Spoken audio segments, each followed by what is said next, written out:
За шинэмчлэгтэй тавтай морил та хэд минь намайг өнгөрсөн зун Монгол явахдаа Япон цэцэрлэгийн нууцуд буюу Монгол хүү Япон цэцэрлэгт суралцсан тэмдэглэл гэдэг нэртэй шинэ номоо гаргасныг мэдж байгаах. Тэгээд номынхаа талаар яг бүтэн бичлэг хийж амжихгүй явсаар агаад он гаргасан. Тэгээд энэ удаагийн бичлэг бол миний өнгөрсөн жил гаргасан шинэ номны талаар бичлэг авах болно. Та ер нь яг хүүхэд асрах ажлын талаар ер нь юу гэж боддог вэ?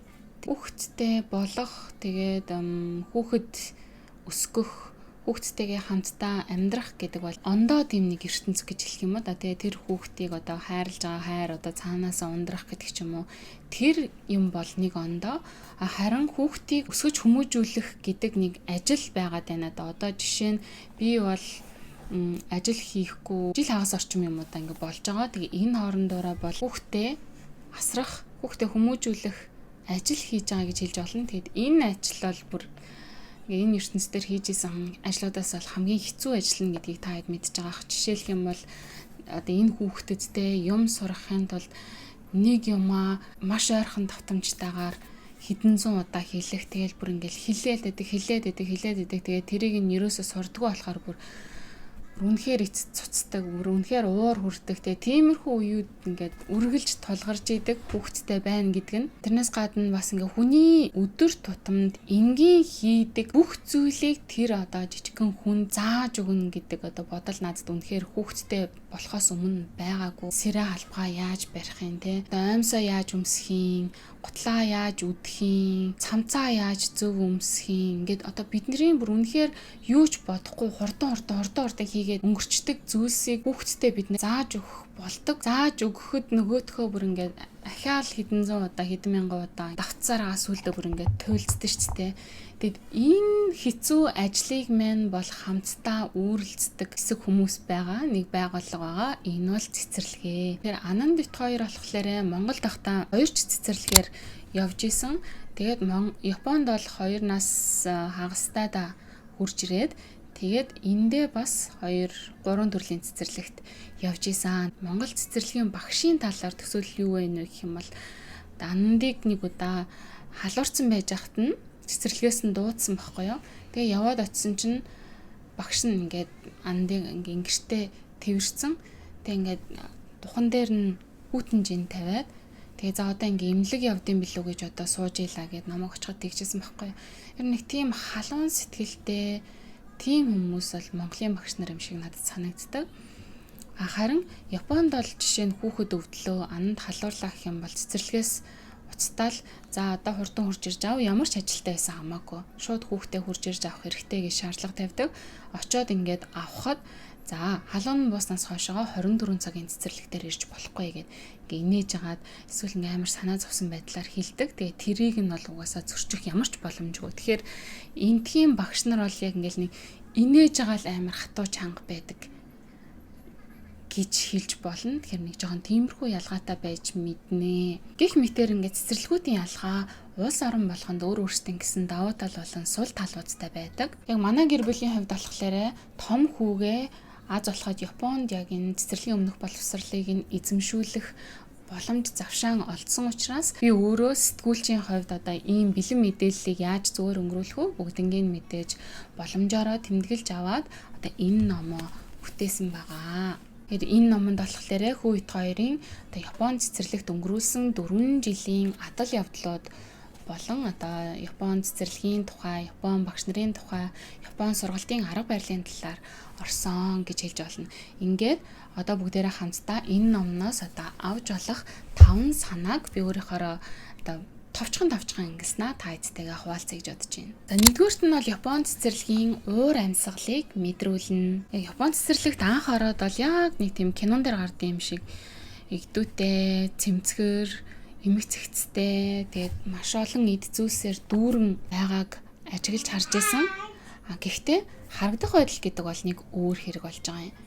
Цэцэрлэгт байгаа хүүхдүүд, тэгээд аав ээжүүд, тэр аав ээжүүдийн хоорондоо харилцаж байгаа харилцаа, багш нарын хандлага, тэр цэцэрлэгт хэрэгжилж байгаа хэрэглэгдэхүүнүүд, зааж байгаа арга барил гэд маш олон зүйлс нэгдэж байгаа. Япон цэцэрлэгийн энэ уур амьсгалыг бүрдүүлдэг юм шиг санагдсан.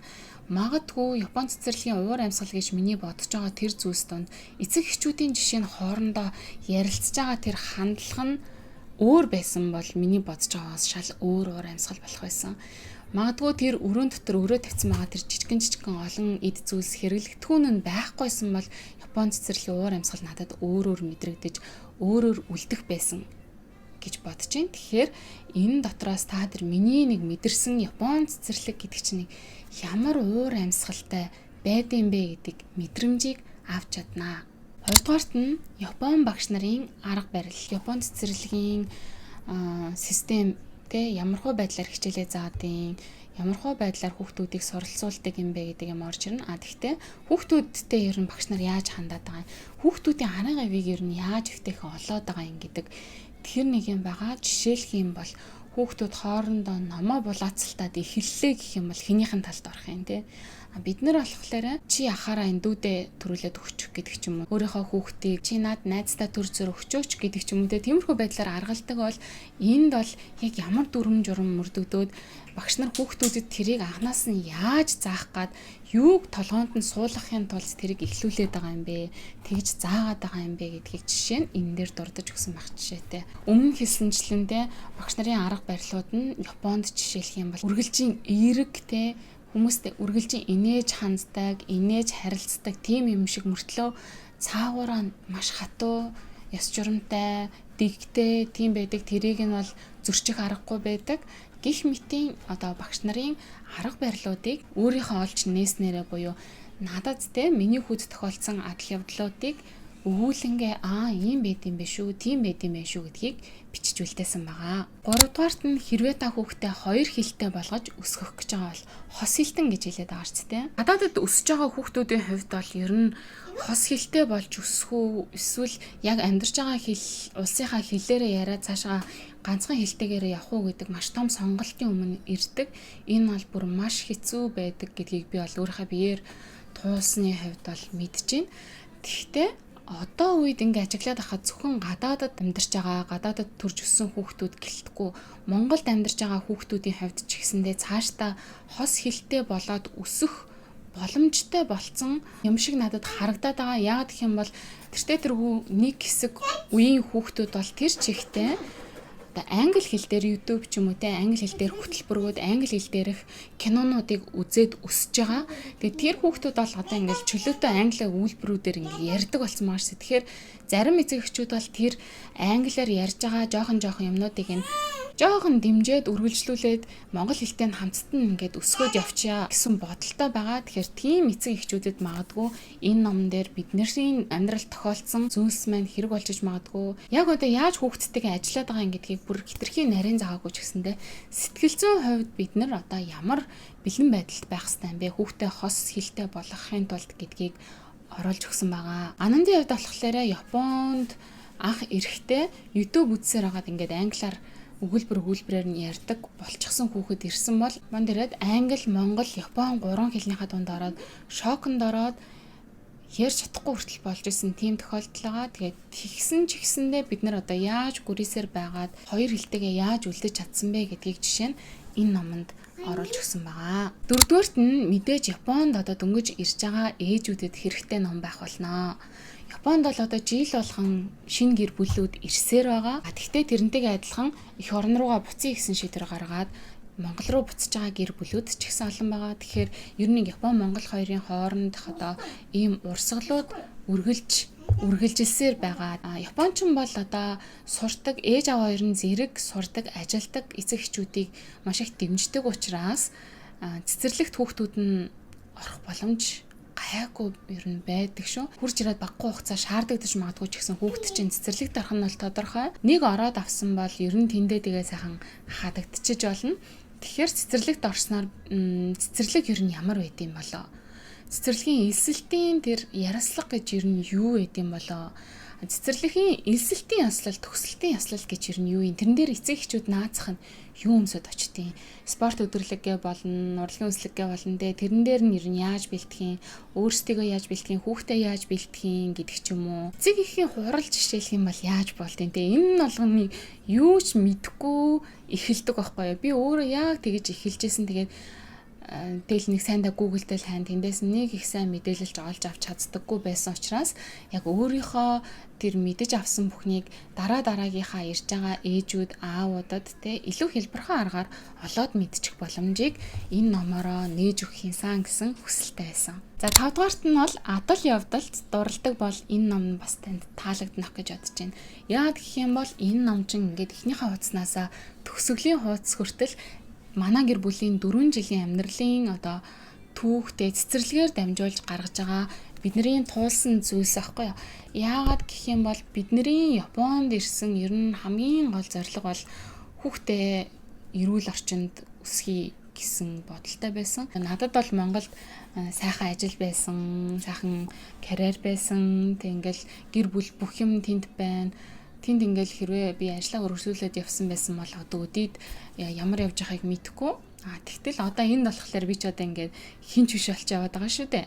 Тэгээ яагаад гэвэл мэдээж хүүхдтэй боловсрал алгая, эрүүл газар өсгөчье гэсэн нэг тийм зорилготойгоор бүх юмнуудаа үлдээгээд хурж ирсэн. Тийм ээжийн хувьд те энд хуржрээд хүүхдээ боловсрал алгаж эрүүл орчинд амьдруулах гэсэн хүсэлтэй тийм нэг ээжийн те аавын бас түүх явж байгаа. Тэгэхээр анх Японд хурж ирэхэд чинь би бол Япон айл ерөөсөө огт байхгүй. Ананд бол ойлгомжтой. Одоо Япон байтугай монгол хэлж байхгүй иржсэн.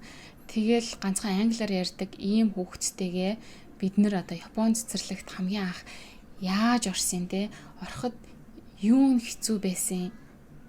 Тэгээ ээжийн хувьд надад тохиолдож исэн бэрхшээлүүд, эвгүй байдалд орж исэн түүхүүд, бүтлгүүтлүүд хийдэл мэдгүй болохоор ямиг ингээ буруу ойлгочоод яваад очисон чинь гинт одоо тэр цэцэрлэг дээр би багшлах шаардлагатай болоод тэрийг даван туулж байгаа 5 цаг.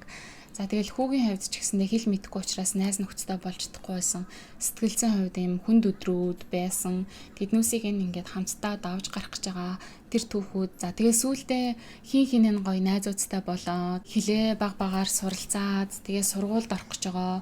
Сургуульд орох бэлтгэл гэх мэт тэр бүх хуулсан хатал явдлууд маань бүгдээрээ энэ номонд маань орсон. Тэр бүх нандин дурсамжаар маань дамжуулаад та бүхэн цаг хугацааны талаар бас нэгийг бодож авна хаа гэж бодож байна. За тэгээд номноосоо онцлог 5 санаагаа та хэдтэй хүргэлээ. Харин одоо номынхаа талаар илүү жоохон чөлөөтэй жоохон ярилцъя гэж бодож байна. Тэгэхээр энэ номны маань зураг бол хамгийн номны маань хөөрхөн хэсэг нь гэж би боддог. Энэ номыг зорсон зураачийг бол Facebook болон Instagram дээр та хэдэн маань дотор хүн гэд хайх юм бол гарч ирнэ. Сүрэн гэдэг зураач охин зорж өгсөн байгаа. Тэгээд энэ уртлын зураг бол цэцэрлэгтээ анх орж исэн анхны өдрийн зураг байна. Энэ нь болохоор цэцэрлэгийн төгсөлтийн баяр дээр цэцэрлэг дээр очсон хамгийн сүүлийн өдрийн зураг байгаа. Тэгээд энд нэг гишүүн шинээр нэмэгдсэн. Тэгэхээр энэ номон дотор маань шинэ гишүүнтэй болсон тухай бас орсон гэсэн үг байна. Номны маань дизайныг болохоор Нэм дэлгэрийн инх болт гэдэг залуу хийж өгсөн. Би ерөнхийдөө энэ номоо зүгээр цав цагаан өнгөөр гаргана гэж бодож байсан чинь ингээд цагаан өнгө бол хитрхий цулгаацдаг шүү гэд яг дизайнер хүний хувьд өөрөө мэдрэмжээ надад илэрхийлсэн учраас би дизайнер хавгийг сонгоод ерөнхийдөө ийм дэшигээ ягаандаа мөртлөө доошоогоо цагаандаа ийм өнгөийг сонгосон. Тэгээд энэ өнгө маань ч гэсэн надад таалагдсан. Тэгээ ном гаргана гэдэг чинь бас сансныг бодох юм бол хэцүү ажил гэдэм байлээ. Номон дотор орох тэр их мэн ингээд надаас шалтгааллах зүйл маань бэлэн байлаа ч гэсэндээ надаас үл шалтгааллах юмнууд бас айгүй их байдаг. Жишээлх юм бол одоо энд байгаа кодыг ил гэхэд чинь аавна гэдэг чинь бас баггүй хугацаа шаардлагатай. Тэгээд энийг авахын тулд одоо хэд хэдэн бичиг баримт бүрдүүлсэн байх хэрэгтэй байдаг. ISBN авах гэд хэрвээ та Google-ээс хайх юм бол ингээд гой бүтэн яаж авах талаар бичлэг байгаа учраас тэндээс дэлгэрэнгүй үзээрэй. Тэгээд докторчлын зургнууд нь бас нэг иймэрхүү зургнууд байгаа. Энэ дотор мөн хит хитэн ширхэг иймэрхүү комик зургууд орсон байгаа учраас бас сонирхолтой байж магадгүй. За мөн номон дотроо ингээд хүүгийнхаа болон өөрсдийнхаа тэр дурсамжтай зургнуудаас нь хит хитийг оруулж өгсөн байгаа. За одоо ингээ харахаар амар гой санагдаад хөөрхөн. Тэгээ хэрвээ номон дотор маань энэ зураг явж байгаа юм бол энэ зураг дээр баг зэрэг одоо миний зүгээс өгж байгаа зөвлөгөө маягийн зүйлс гэх юм уу те. Тиймэрхүү юмнууд орсон хэсгүүд дээр энэ зураг маань орж явсан. Энэ би байхгүй. Энэ надтай жоохон адилхан байна. Тэгээд Японд одоо тэмдэглэдэг тийм хачирхалтай өдрүүд байдаг. Жишээ нь Онивасато буюу одоо Сэцүүбүн гэж болдог. Тэгээ чөтгөр хөөдөг баяр гэж байдаг байхгүй. Хүүхдүүд чөтгөр хөөдөг. Хүүхдүүд дээр чөтгөр ирдэг тийм баяр гэж байдаг. Тэгээ тэр баярын талаар жишээ нь бичсэн байх жишээтэй. Тэр баярт бол Японы эцэг эхчүүд шүүмжлэлтэй ханддаг. Тэгээ тэр баяр нь гэхдээ яг шүүмжлэлтэй хандж байгаа чөтгөр хүүхдээр хурж ирээд нэг эвгүй юм шиг мөртлөө цааваараа ямар утга санаатай юм бэ гэдгийг нь би бас энэ дээр жишээ нь тайлбарлаж бичсэн байгаа. За тэгээ Шичиго сан буюу 3 5 7-гийн баяр гэж байна. Усны сав ямар хэрэгтэй юм? Гутлан дээр ямар шаардлага тавьдیں۔ Хөгжмийнх нь боловсралт хүүхдүүдэд хэрхэн анхаардیں۔ Хүүхдүүдийн зуны даалгавар гэж юу байдیں۔ За ингээд 142 хуудастай цомхон хөөрхөн ном болсон гэж бодож байгаа. Тэгээд магадгүй энэ номныхоо цуврал 2-ыг гаргах байх гэж бодож байна. Гэхдээ нэлээд хугацааны дараа гаргах байхаа гэж бодож байна. За иймэрхүү байна. Тэгээд энэ удаагийн маань бичлэгийг үзсэн та нартай бүгдээр нь баярлалаа. Тэгээд энэ бичлэг маань хэрвээ таалагдсан бол та хэд маань subscribe товчон дээр дараад цогийг маань дэмжээрэй. Тэгээд дараагийн бичлэгээрээ эргэн уулзтлаа. Түр баяртай.